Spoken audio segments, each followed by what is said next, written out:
Haryana news देख रही हैं आप। मैं हूं आपके साथ साधना बत्रा और आप देख रहे हैं हमारा खास कार्यक्रम हरियाणा डायरी। इस कार्यक्रम का एक ही उद्देश्य है कि आप तक हरियाणा के हर उस विकास की जानकारी पहुंचाई जाए जो मुख्यमंत्री मनोहर लाल के नेतृत्व में लगातार किया जा रहा है। तो बने रहिए हमारे साथ और देखते रहिए हमारा खास कार्यक्रम हरियाणा डायरी।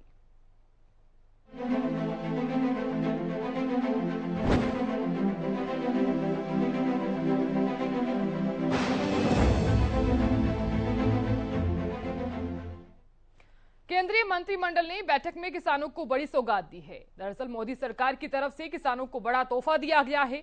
धान, मक्की और मूंगफली समेत कई फसलों की एमएसपी में बढ़ोतरी कर दी गई है। मोदी सरकार की तरफ से कैबिनेट मीटिंग में लिए गए फैसले के मुताबिक तुअर दाल की एमएसपी में 400 रुपए प्रति क्विंटल की बढ़ोतरी कर दी गई है, जबकि धान, मक्की और मूंगफली की एमएसपी में भी बढ़ोतरी की गई है। इससे देश में बड़े स्तरों पर किसानों को लाभ होगा और नई फसल के लिए अच्छे दाम मिल पाएंगे। इस पर हरियाणा के सीएम मनोहर लाल ने आभार भी व्यक्त किया है।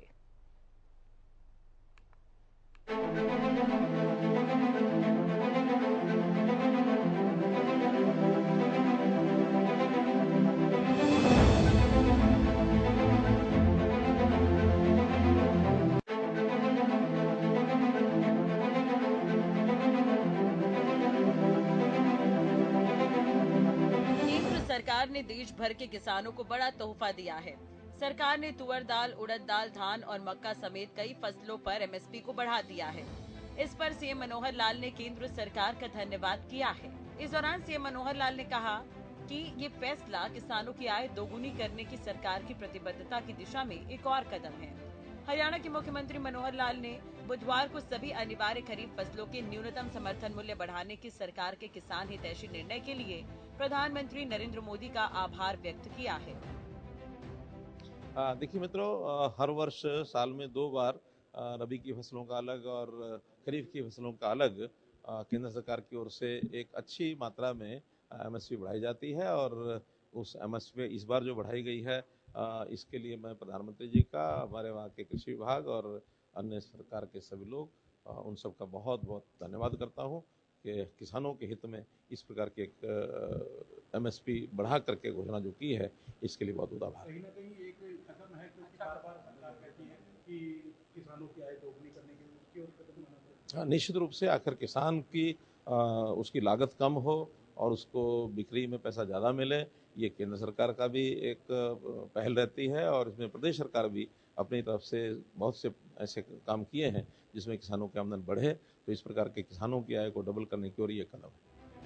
आपको बता दें कि केंद्रीय मंत्री पीयूष गोयल ने प्रेस कॉन्फ्रेंस कर इस बात की जानकारी दी। कैबिनेट ने 2023-24 के लिए उड़द दाल की एमएसपी को 350 रुपए प्रति क्विंटल बढ़ाकर 6,950 रुपए प्रति क्विंटल कर दिया है।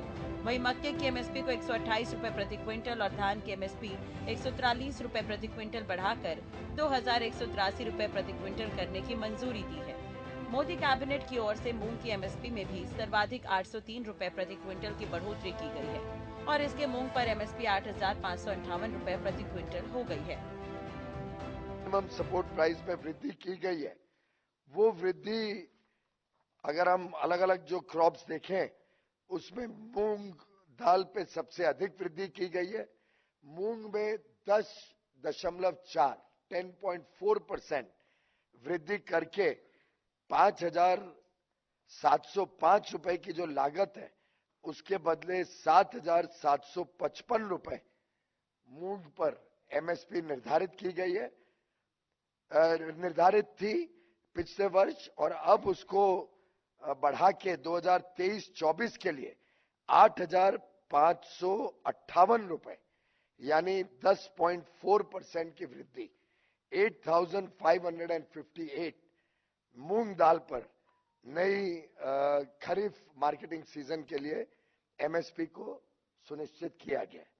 इसी प्रकार से जो ग्राउंडनट है उसमें भी 9% की वृद्धि हुई है और अब 6,357 रुपए ग्राउंडनट की एमएसपी रहेगी। सेसमम सीड जो है, सेसमम में भी 10.3% की वृद्धि की गई है। 8,635 रुपए उसका एमएसपी तय किया गया है। और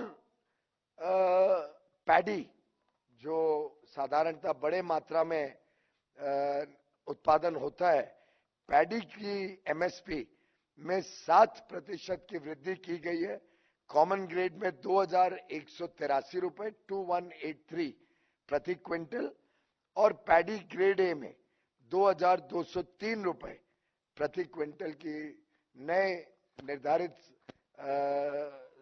एमएसपी को आज कैबिनेट की मंजूरी मिली है। इसी प्रकार से ज्वार, बाजरा, रागी, मेज, तुर, अरहर दाल, उड़द, सनफ्लावर सीड, सोयाबीन, निगर सीड, इन सभी में लगभग 6 से 7% की वृद्धि इस खरीफ मार्केटिंग सीजन के लिए की गई है। डिटेल्स आपको उपलब्ध करा दिए जाएंगे। हरियाणा के कृषि मंत्री ने भी इस योजना का स्वागत किया और बढ़ी एमएसपी के लिए केंद्र सरकार का धन्यवाद किया। मैं केंद्र सरकार का, हमारे प्रधानमंत्री आदरणीय नरेंद्र मोदी जी का दिल से धन्यवाद करता हूं, किसानों की तरफ से धन्यवाद करता हूं कि उन्होंने जो खरीफ की अगले साल की फसल है उसके भाव बढ़ाए और उन्होंने ये नीति भी बनाई कि फसल बोने से पहले भाव डिक्लेयर कर दी जाए ताकि किसान को पता हो कि जो बोने जा रहे हैं उसका क्या भाव मिलेगा। और अच्छी खासी बढ़ोतरी उन्होंने की है पैडी में और बाजरा में, रागी में, ज्वार में, उड़द में, सनफ्लावर में, कॉटन में, सभी चीज़ों की 7 से लेकर के 10% तक बढ़ोतरी की है। और क्योंकि मैं दक्षिण हरियाणा से आता हूँ, बाजरा के किसान बहुत उत्साहित हैं। बाजरा जो आज से 7-8 साल पहले 1200-1300 रुपये में बिकता था, उसका भाव 2500 रुपये कर दिया है। और जो अंतर्राष्ट्रीय मिलेट ईयर है उसी की नीति के अनुरूप जो बाजरे का भाव बढ़ाया है, मैं तहे दिल से केंद्र सरकार का धन्यवाद करता हूँ। इससे किसानों को बहुत फ़ायदा होगा और जो हमारी नीति है कि मोटे अनाज का बढ़ोतरी करें। मुख्यमंत्री मनोहर लाल कई बार हरियाणा प्रदेश की तारीफ करते नजर आए हैं। उन्होंने कहा, हरियाणा देश का पहला राज्य है जो न्यूनतम समर्थन मूल्य पर कई फसलों की खरीद कर रहा है। सीएम ने कहा कि साथ ही बाकी फसल की खरीदी भावांतर भरपाई योजना से की जा रही है। सीएम ने इससे पहले भी केंद्र सरकार का धन्यवाद किया था और प्रधानमंत्री मोदी की तारीफ की थी। फसल उसकी बुआई होने से पहले ही रबी की 6 फसलों का नया एमएसपी ये घोषित किया है और एमएसपी घोषित करते समय इस बात का ध्यान रखा गया है कि लागत मूल्य से हर फसल 50% से ऊपर उसका एमएसपी होना चाहिए। बहुत फसलें तो 100% तक भी पहुंच गई हैं। इसलिए जो नए एमएसपी घोषित किए गए हैं उसमें 40 रुपये से लेकर के और 400 रुपये प्रति क्विंटल तक बढ़ोतरी की गई है। मैं प्रधानमंत्री जी को, केंद्र सरकार को अपनी ओर से, हरियाणा सरकार की ओर से बहुत बहुत बधाई देता हूं और आशा करता हूं कि जो किसानों की आय डबल करने का संकल्प एक मोदी जी ने लिया था वो निश्चित रूप से पूरा होता जा रहा है और आने वाले अगले वर्ष तक और बहुत सी योजनाएं ऐसी आएंगी जिसमें से किसानों की आय डबल होगी। साथ ही हरियाणा में भी हम लोगों ने गन्ने का रेट, जो पहले से हमारी एक विशेषता रही है कि देश में सर्वाधिक गन्ने का रेट ये हम देते हैं, इस बार भी हमने 12 रुपये प्रति क्विंटल बढ़ा करके इसको 350 रुपये से 362 रुपया प्रति क्विंटल कर दिया है। इस नाते से हरियाणा ने भी अपनी भूमिका किसानों की आय डबल करने में ये निभाई है। हरियाणा में समय समय पर कृषि मेले का भी आयोजन किया जाता है, जहां पर हरियाणा के मुख्यमंत्री मनोहर लाल पहुंचते हैं और किसान भाइयों से संवाद करते हैं। हरियाणा कृषि प्रधान राज्य है, जहां केंद्र की कृषि योजनाओं के अलावा राज्य सरकार भी अपनी ओर से किसानों को योजनाओं का लाभ दे रही है। इसके अलावा मुख्यमंत्री मनोहर लाल का कहना है कि किसान जैविक खेती अपनाएं और अपनी आय को बढ़ाएं। कृषि विकास मेले में मुख्यमंत्री पहुंचे हुए थे, जहां पर उन्होंने ये संदेश दिया था। प्रदेश है, क्योंकि ऐसा भी कहा जाता कि कृषि का अगर कहीं जो भी स्वरूप छोटा बड़ा शुरू हुआ, वो हल चलाने का सबसे पहला प्रयोग हरियाणा के कुरुक्षेत्र में महाराजा कुरु ने किया था। कुरु से पहले ऐसा कहते हैं हल चलाना किसी को आता नहीं था। उन्होंने हल बनाया होगा, उसको चलाने के लिए पता नहीं उसमें बैल जोते होंगे या आदमियों को कहा होगा कि आप ही चलाओ, लेकिन सबसे पहला खूड निकालने का काम महाराजा कुरु ने किया था और तब से खेती, उसका इतिहास हमको मालूम है, आगे बढ़ते बढ़ते यहां तक पहुंचे हैं। हरियाणा कृषि का एक प्रकार से एक केंद्र है। कृषि आत्मनिर्भरता का एक श्रेय हमको मिलता है। जब देश में अन्न की कमी हुई, लाल बहादुर शास्त्री ने कहा कि अन्न कम है, एक समय का भोजन छोड़ना शुरू कर दो। देश की जनता ने उनकी अपील के ऊपर काम करना शुरू किया। मैं छोटा था, हमको याद है कि हर सोमवार को बहुत से लोग सोमवार की रात को भोजन नहीं करते थे। एक प्रयोग शुरू हुआ, प्रदेश को, देश को आत्मनिर्भर बनाना, अन्न की खपत थोड़ा कम करो। लेकिन वहीं पर किसानों ने संकल्प लिया कि हम कृषि का जो हरित क्रांति का जो काम शुरू हुआ, वो उस समय का जो पंजाब था, हरियाणा पंजाब एक ही था, यहां से शुरू हुआ। सारे देश को हमने अन्न खिलाया, सारे देश के लोगों का पेट भरने का काम हमने किया और अन्न इतना ज्यादा पैदा हो गया कि हमने दुनिया को भी अन्न देना शुरू कर दिया। जो देश इंपोर्ट करता था, उस समय गेहूं कौन सी क्वालिटी थी, रशिया से आती थी, 420 क्या था, 420 किसी को पता है क्या? गेहूं की क्वालिटी बताइए पुराने लोग।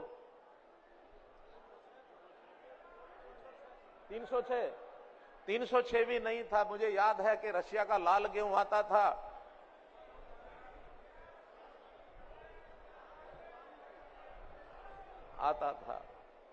हमने उसको बंद किया। फिर हमारा गेहूं अच्छी क्वालिटी पैदा हुई, उसके बाद हमने दुनिया को गेहूं देना शुरू किया। तो आत्मनिर्भरता का एक काम उसने जब हमने शुरू किया, तो उस समय भी हमारे प्रदेश का 80% 70% जनता कृषि पर निर्भर थी। जमीनों का जो हमारा जो आकार था वो बड़ा था।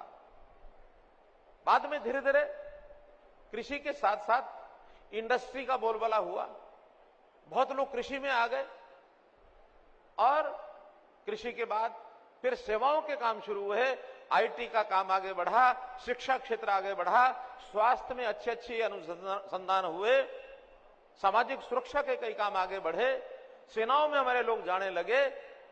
तो जो 70% जनता कृषि पर निर्भर थी, बाकी विषयों में जाते जाते हमारी वो जनता घटते घटते आज 48% परिवार वो कृषि पर निर्भर है। ये कोई खराब बात नहीं है, क्योंकि हम चाहते हैं कि कृषि के अंदर इतने सारे लोगों की अब खपत, उतना निर्भरता, उतने लोगों की आमदन नहीं रही है कि उसके ऊपर पालन पोषण हो सके, तो बाकी चीजों पर भी हम आगे बढ़े। हमारा प्रदेश कृषि में नंबर 1 था, लेकिन आज कृषि के अलावा अगर उद्योग शुरू हुआ है तो उद्योग में नंबर 1 है। कृषि हमारे जो जवान हैं, देश की रक्षा करने के लिए हमारी 2% आबादी है, लेकिन जवान हमारे 10% यानी डिफेंस में है, उसमें भी हम नंबर 1 पर है।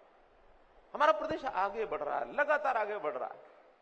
अब हमें और आगे बढ़ना है, और आगे बढ़ने के लिए कृषि को छोड़ना नहीं है।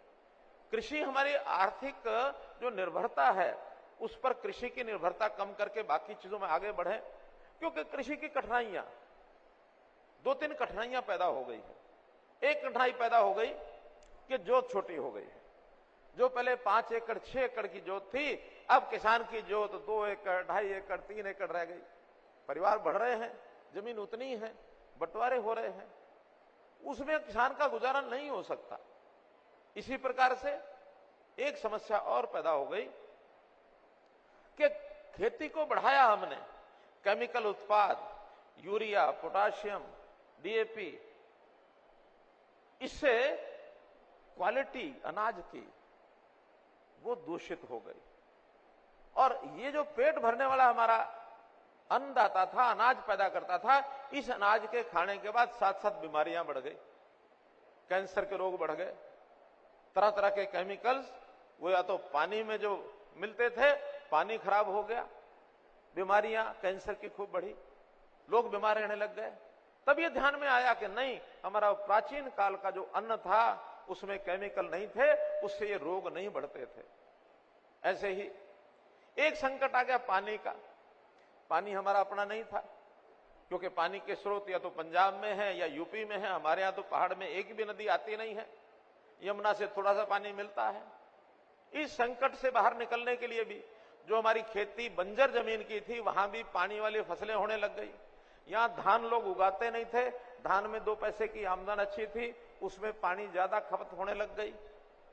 और कहीं कहीं पानी की डूब शुरू हो गई, क्योंकि विकास के काम शुरू हुए, सड़कें बन गई, बिल्डिंग बन गई, शहर बन गए। जो पानी आसानी से निकल करके नदियों में चला जाता था, नालों में चला जाता था, वो पानी रुकने लग गया। उससे वाटर लॉगिंग शुरू हो गई, जमीन खराब होनी शुरू हो गई। तो ये 3-4 संकट हमारे हैं। इन संकट में से हमको निकलना है। बहुत योजनाएं हमने बनाई हैं, आगे भी बनाएंगे।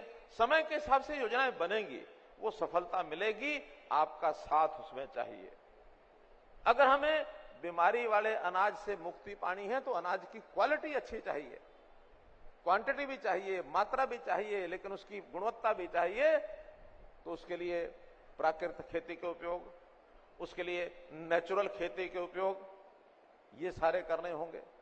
और फिर उसकी मार्केटिंग करनी होगी, क्योंकि आज ऑर्गेनिक के लिए तैयार तो बहुत लोग हैं, खरीदार कई बार नहीं होते हैं। उसका अनाज पैदा होने के बाद मंडी में जाने के बाद पता नहीं लगता कि ये प्राकृतिक है कि नहीं है, ये ऑर्गेनिक है कि नहीं है। सब एक जैसा मिलता है। शुरू में 2-3 साल उसकी क्वांटिटी भी कम होती है, मात्रा भी कम होती है। तो इसके लिए भी नए प्रयोग शुरू कर रहे हैं। उसमें सब्सिडी भी दे रहे हैं कि नेचुरल खेती के ऊपर सब्सिडी मिलेगी, थोड़ी मात्रा कम भी हो तो भरपाई सरकार करेगी। लेकिन उस बीमारी में से बाहर निकलना है। पानी की कमी, माइक्रो इरिगेशन, इसके प्रोजेक्ट बनाएंगे। उसके लिए सरकार खूब पैसा खर्च कर रही है। 85% सब्सिडी जो किसानों का समूह अप्लाई करता है, उसको हम 85% देते हैं, 15% ही उससे लेते हैं। 15 इसलिए लेना पड़ता है कि भाई थोड़ा उसको भी लगे कि मेरा अपना है ये, नहीं तो उसकी लापरवाही के कारण से वो प्रोजेक्ट ही फेल हो जाएंगे। इसलिए माइक्रो इरिगेशन को बढ़ावा देना चाहिए। सीएम मनोहर लाल कुल मिलाकर केंद्र की योजनाओं की तारीफ करते हुए नजर आते हैं, लेकिन इसके अलावा राज्य में किसानों के लिए जो योजनाएं चलाई जा रही है, उसकी मॉनिटरिंग भी मुख्यमंत्री खुद करते हैं। मुख्यमंत्री किसान भाइयों से कई बार संवाद करते हैं और उनसे फीडबैक लेते हुए भी नजर आते हैं। जब एमएसपी लागू किया गया था, उसके बाद किसान भाइयों से मुख्यमंत्री खुद रूबरू हुए थे और एमएसपी के फायदे सुनते हुए नजर आए थे। क्या कुछ सुधार किए जा सकते हैं, वो भी सीएम ने सुना था। इसके बाद सीएम मनोहर लाल ने इसे लेकर काम भी किया। तो ऐसे में हम कह सकते हैं कि सबका साथ सबका विकास के आधार पर मुख्यमंत्री मनोहर लाल भी काम कर रहे हैं। वो चाहते हैं कि हर एक व्यक्ति का विकास हो और इसके लिए योजनाओं का मॉनिटरिंग करना बेहद जरूरी है। योजनाओं का संचालन बेहतरीन तरीके से हो रहा है या फिर नहीं, इसके लिए अधिकारी भी इस पर नजर बनाए हुए हैं, क्योंकि मुख्यमंत्री का आदेश है कि प्रशासन भी इस पर ध्यान दे और उसके आधार पर ही प्रदेश में काम किए जा रहे हैं।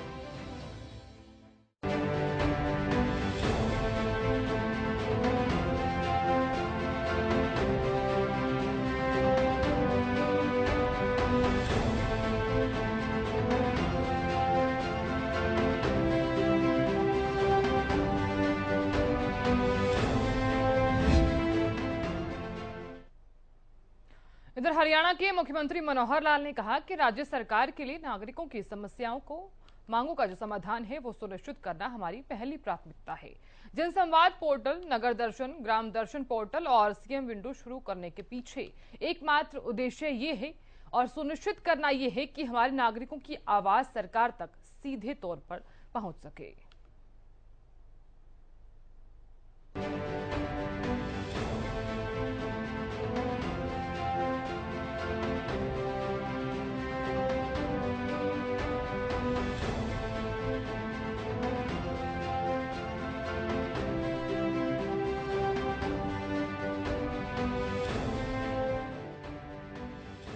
मुख्यमंत्री मनोहर लाल ने बुधवार को चंडीगढ़ में प्रशासनिक सचिवों के साथ जनसंवाद पोर्टल के संबंध में अहम बैठक की।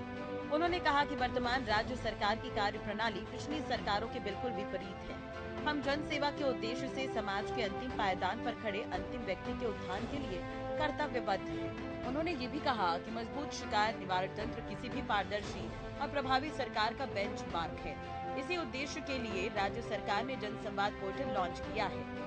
पोर्टल पर दर्ज प्रतिवेदनों पर कार्रवाई करते हुए शिकायतकर्ता की पूर्ण संतुष्टि सुनिश्चित करना प्रशासनिक सचिवों का मुख्य फोकस होना चाहिए।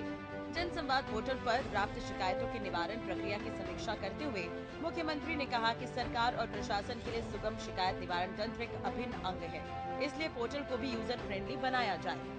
कुछ वक्त पहले इसके लिए मुख्यमंत्री जो कर्मचारी लगे हुए हैं उनका धन्यवाद करते हुए भी नजर आए थे। डिजिटल इंडिया का ये जो अभियान है, प्रधानमंत्री नरेंद्र मोदी जी के माध्यम से जो गति पकड़ी है, इसका उल्लेख न केवल अपने यहाँ देश में है बल्कि दुनिया के देश भी ये मानने लगे हैं कि इस गति से जो डिजिटल इंडिया का अभियान आगे बढ़ रहा है, बहुत से देश तो इसके ऊपर अध्ययन करने के लिए भी आगे बढ़े हैं।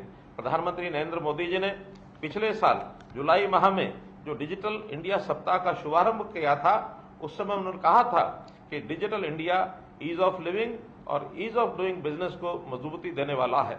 इस कार्यक्रम के अंतर्गत हमने नए नए प्रयोग शुरू किए। एक प्रयोग अभी परिवार पहचान पत्र ये हमने किया है, और इस परिवार पहचान पत्र का जो लाभ है हरियाणा की जनता को जैसे मिल रहा है, इसकी चर्चा दूसरे प्रदेशों में जब हुई तो उन्होंने भी इसको अध्ययन करने के लिए हमारे पास आने लगे हैं। बहुत प्रदेशों ने अपने यहाँ इसको रेप्लिकेट भी किया है, परिवार पहचान पत्र को भी बनाने लगे हैं। हरियाणा के मेरे ऐसे साथियों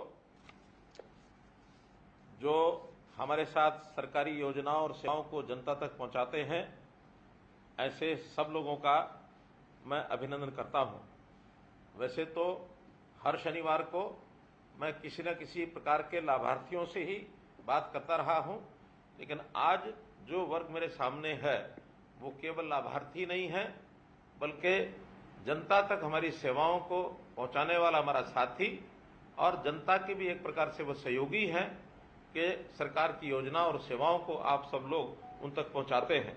मैं आपका हार्दिक स्वागत और अभिनंदन करता हूं। मित्रों, जैसा हम जानते हैं कि हरियाणा सरकार पिछले 8.5 वर्षों से गुड गवर्नेंस के नाते से अपनी योजनाओं को लोगों तक पहुंचाने के लिए एक विशेष कार्यक्रम के माध्यम से हम आगे बढ़ रहे हैं।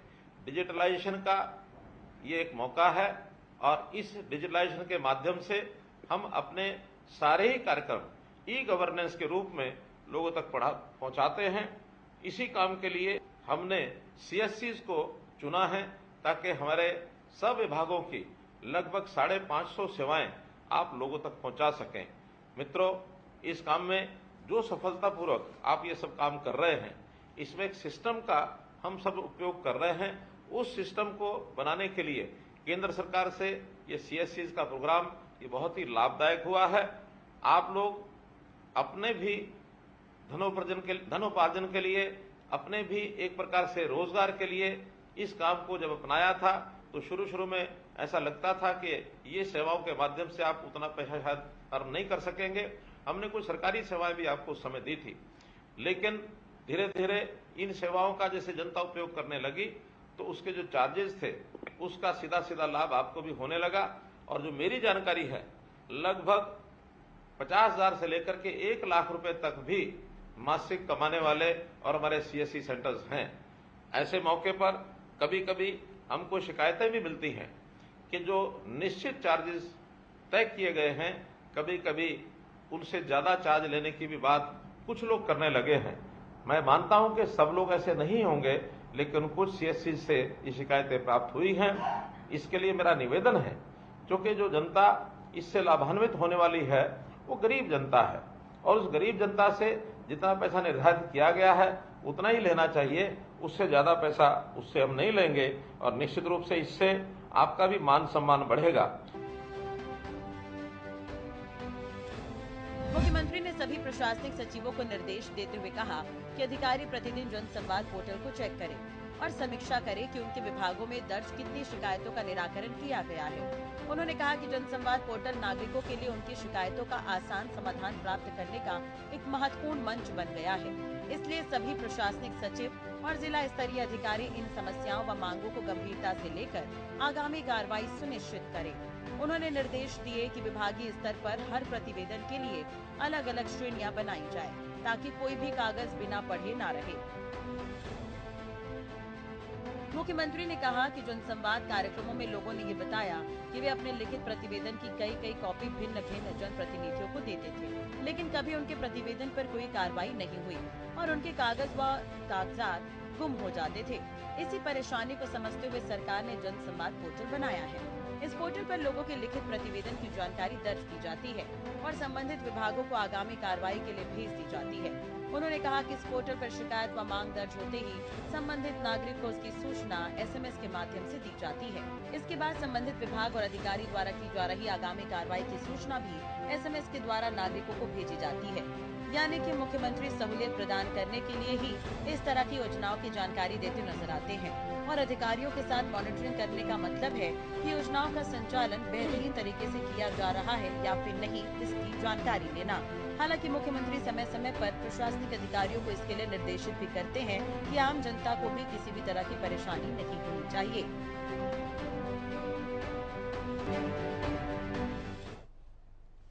मुख्यमंत्री मनोहर लाल के कुशल नेतृत्व में हरियाणा प्रदेश लगातार विकास की तरफ अग्रसर है। ऐसे में हरियाणा का हर वर्ग सरकार के कार्यों से काफी संतुष्ट है, क्योंकि हरियाणा सरकार का एक ही मकसद है, प्रदेश के अंतिम व्यक्ति का विकास किया जा सके।